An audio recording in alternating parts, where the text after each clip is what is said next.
A Day in a Life as an International Student in Canada, Free Breakfast Edition. Isang maulan na araw sa inyo mga choy. Hindi ko inasahan na ganito ang weather paglabas ko ng bahay. Wala si Mr. Sun kaya masasabi kong maginaw ngayong araw na ito. Malapit-lapit na talaga ang winter dito sa Sault Ste. Marie. Ang ibang parte ng Canada ay nagsusnow na at dito, luckily, hindi pa naman nagsusnow mga choy. Pero anytime, dapat ready na talaga baka paglabas ko sa susunod, puti na lahat sa labas. As usual, antayin natin ang service natin dito sa bus stop. Ngayon pala ay sa eskwelahan na naman punta natin at intayin natin ang bus kasi andon pa yon sa terminal. At andito na nga siya. Sasakay na tayo, Choy.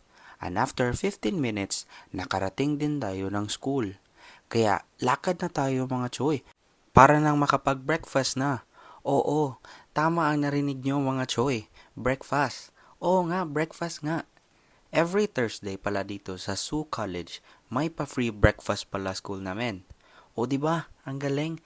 Makakasave ka talaga every Thursday dito sa pa-free breakfast nila. Kapag merong exam sa first class at na-fall ng Thursday mga choy, mostly hindi ako makakapunta sa Udeno kasi need nating magpwesto sa upuan para makapagtago pag hindi alam ang sagot sa quiz. At nasa unahan sila Ate Cheryl. Alam ko na saan to papunta. Sa pupuntahan ko din sa pa-free breakfast. Ito pala ang Udeno mga choy. At yan pala si Toby. Ang saya at nagkita-kita dito sa Udeno. Una sa lahat, need natin mag-fall in line choy. Kasi nga, may nauna pa sa atin. Ang aga naman nila nakarating. Yan pala ang mga volunteer ng SCSU. Need pala natin mag-fill up sa papel at ilagay ang pangalan at ang ID number choy. Need mo talaga yan para may record sila sa present attendance every Thursday. Char lang. Una choy ay may pa-cereal sila. Kung gusto mo pwede ka kukuha. Hindi ako kumuha niyan choy kasi nga hindi ko type kainin. At next to that is may pa-bread. Yogurt, juice at banana chacha sila choy. Lastly yung toasted bread with jam or peanut butter. At sabi ni Toby, gusto niya makita sarili niya sa mga videos.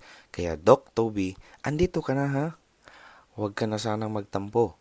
Graduate pala siya sa Silliman University. O diba? Ang talino naman, uy.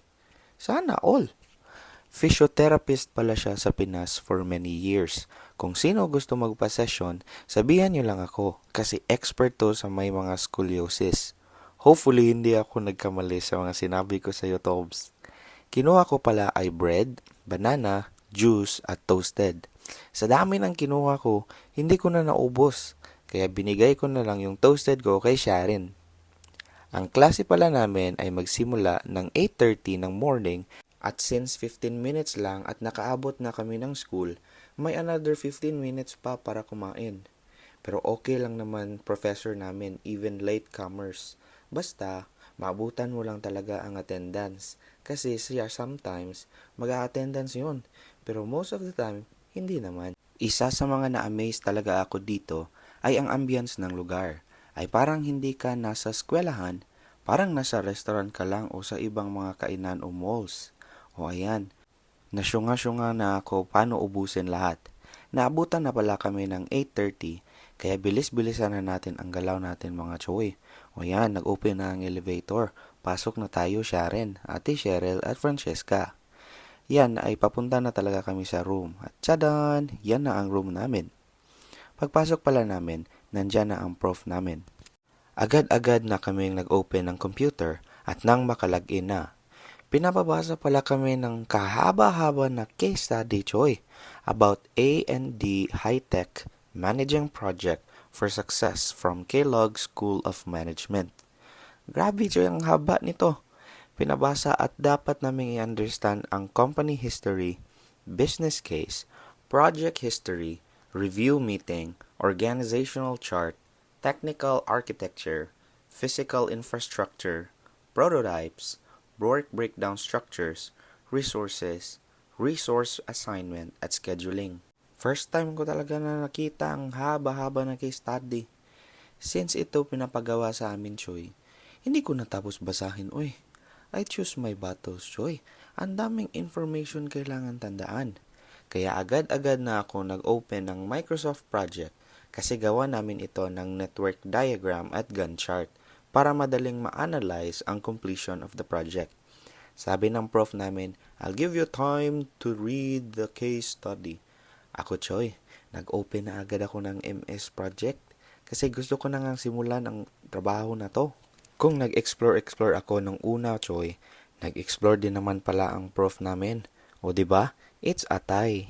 Matapos ang klase namin na ito ay hanggang 10:20 lang. Kaya okay na agad ang ginawa ko, oy. Hindi naman niya ni-record or pinasa. Pinapagawa lang naman niya pala. Kaya after the class, since gutom na ang mga estudyante, papunta na kami ng cafeteria. Ito pala ang cafeteria namin, Choy. Ang ganda.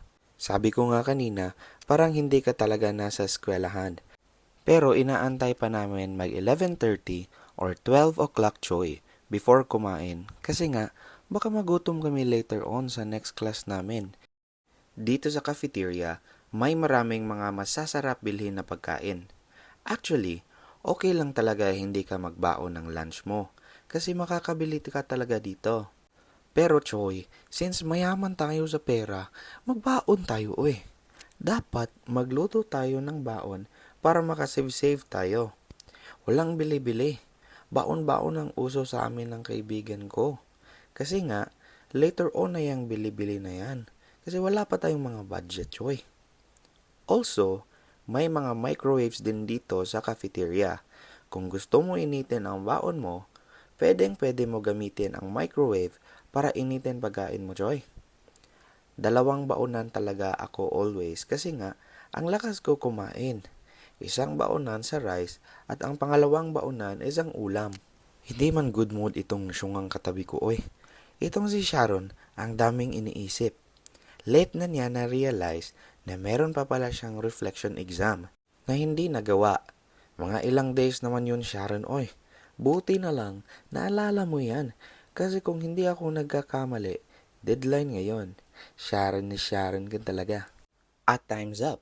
At hudyat na napapunta na kami sa ikalawang klase namin, Choy.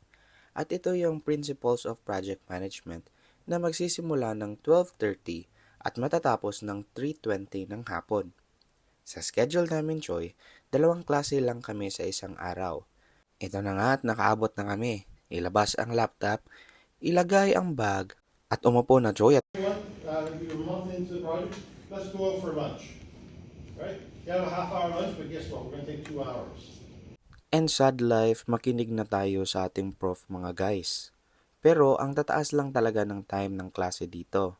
But, some professors hindi pa tinatapos ang oras talaga ng klase unless kung highly important yung dinidiscuss nila sa amin. O kaya naman may pinapagawa sila sa amin. Kaya, kung i-compare ko ang way of teaching dito sa Canada at sa Pinas, mas intensive ang way ng Pinas talaga at madaming pinapagawa. Dito, ang dami din naman, pero if I weigh options, mas okay dito kasi mostly ng professors namin ay chill and cool at may iilan lang na maleficent. So far, ang kalaban mo talaga dito ay antok.